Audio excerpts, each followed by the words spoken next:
राधे कृष्णा, कैसे हैं आप लोग। एक बड़ी सुंदर सी जानकारी के साथ आपके साथ आज निकट फिर आया हूँ। जब भी गुरु महाराज का गोचर शनि के ऊपर से होता है, देखिए जो गुरु महाराज हैं ये शनि के बाद दूसरे ऐसे प्लैनेट हैं जो सबसे भारी हैं, सबसे बड़े हैं और लंबे समय तक एक राशि पर रहते हैं। जिस प्रकार शनि महाराज एक राशि पर 30 महीने रहते हैं, ठीक उसी प्रकार गुरु महाराज एक राशि पर लगभग 12 महीने रहते हैं। एक साल तो आप मानकर चलिए, 2-4-5 दिन आगे पीछे आप इसमें कर सकते हैं। तो गुरु का गोचर बड़ा महत्वपूर्ण होता है। देखो गुरु क्या है, एक शुभ दृष्टि है, एक शुभ स्थिति है। गुरु कभी भी नकारात्मक परिणाम अपने पुत्र, अपने शिष्यों, अपने छात्रों के बीच नहीं करता। गुरु कभी निगेटिव चीज़ देता ही नहीं है। गुरु अगर बाहर से पीट रहा होता है कुंभकार के जैसा, तो अंदर से वो थपकी भी लगा रहा होता है, अंदर से वो हाथ भी रखे रहता है कि बाहर से भले ही पीटे लेकिन अंदर से एक दूसरा हाथ रखता है ताकि वो टूटे नहीं। चोट लगे, दर्द हो, आकार सही हो जाए लेकिन टूटे नहीं। तो मैं चर्चा कर रहा था गुरु के गोचर की। गुरु गोचर करते हुए जब शनि के ऊपर से गुजरते हैं तो शनि और गुरु का मिलन तो बड़ा ही शुभ होता है, क्योंकि दो बड़े प्लैनेट एक साथ जब जुड़ते हैं तो शुभ कर्म करते हैं। तो परिणाम ये होता है कि आपके मन की इच्छा की पूर्ति होती है।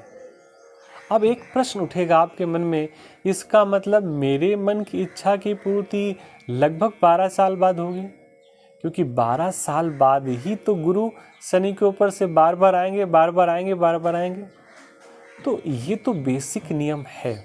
लेकिन फिर भी 1, 5, 9 त्रिकोण से भी अगर गुरु महाराज शनि के ऊपर से गुजर रहे हैं या दृष्टि डाल रहे हैं, देखो गुजरेंगे तो भी दृष्टि डालेंगे, दृष्टि डालेंगे तो भी कहीं न कहीं से गुजर रहे होंगे।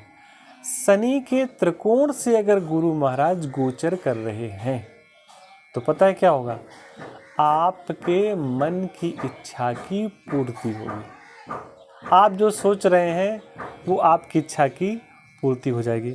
इस समय अगर मैं बात करूं कि अगर मेरा वीडियो आपको 2026 में मिल रहा है, 27 में मिल रहा है, तो आप ये समझिए कि इस समय गुरु महाराज 3 नंबर की राशि से गोचर कर रहे हैं। 3 का मतलब यहाँ पर सीधा सा है, मिथुन से गुरु महाराज गोचर कर रहे हैं। और मिथुन से त्रिकोण की बात करो तो 3 नंबर की राशि, 7 नंबर की राशि और 11 नंबर की राशि, इन तीनों में से शनि महाराज कहीं बैठे हैं आपकी जन्म पत्री में, जन्म कुंडली में, जन्मांग में। फिर दोबारा सुनिए, मिथुन राशि, तुला राशि और कुंभ राशि, 3, 7, 11, इनमें से कहीं पर भी शनि महाराज बैठे हो, क्योंकि गुरु का गोचर इन्हीं के त्रिकोण से हो रहा है, 3 नंबर के राशि से हो रहा है। तो परिणाम क्या होगा, परिणाम ये होगा कि आपके मन की इच्छा की पूर्ति होगी, आपके मन की अभिलाषा की पूर्ति होगी। ये कौन पूर्ति करेगा, ये करेंगे गुरु महाराज। लेकिन एक बात और ध्यान रखिए कि केवल कुंडली लेकर के आपको नहीं बैठना है, जन्मांग लेकर के नहीं बैठना है कि मैंने आपसे कह दिया और आपने सुन लिया और आपके मन की इच्छा की पूर्ति हो गई। सोते हुए सिंह के मुंह में भी हिरण प्रवेश नहीं करता। सिंह को भी अपने उदर की पूर्ति के लिए हिरण का शिकार करना पड़ता है, उसे उठना पड़ता है, एफर्ट करना पड़ता है और सारी अपने बल का उपयोग करना पड़ता है।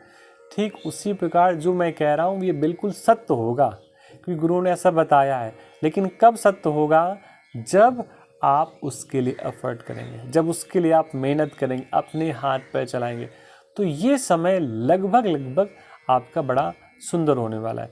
देखिए ग्रहों की कोई भी स्थितियाँ हों, वो राहु हों या केतु हों या शनि महाराज हों या कोई अन्य क्रूर ग्रह हो, हर एक 4 साल में एक ऐसा अवसर आता है कि उस समय आपके साथ शुभ घटना घटती है। तो इसको आप ध्यान रखें। इस समय गुरु महाराज 3 नंबर की राशि से गोचर कर रहे हैं।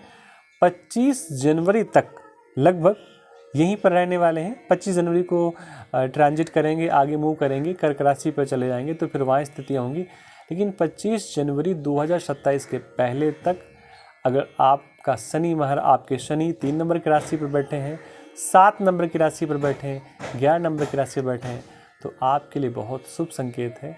आपके मन की इच्छा की इस समय पूर्ति होने वाली है।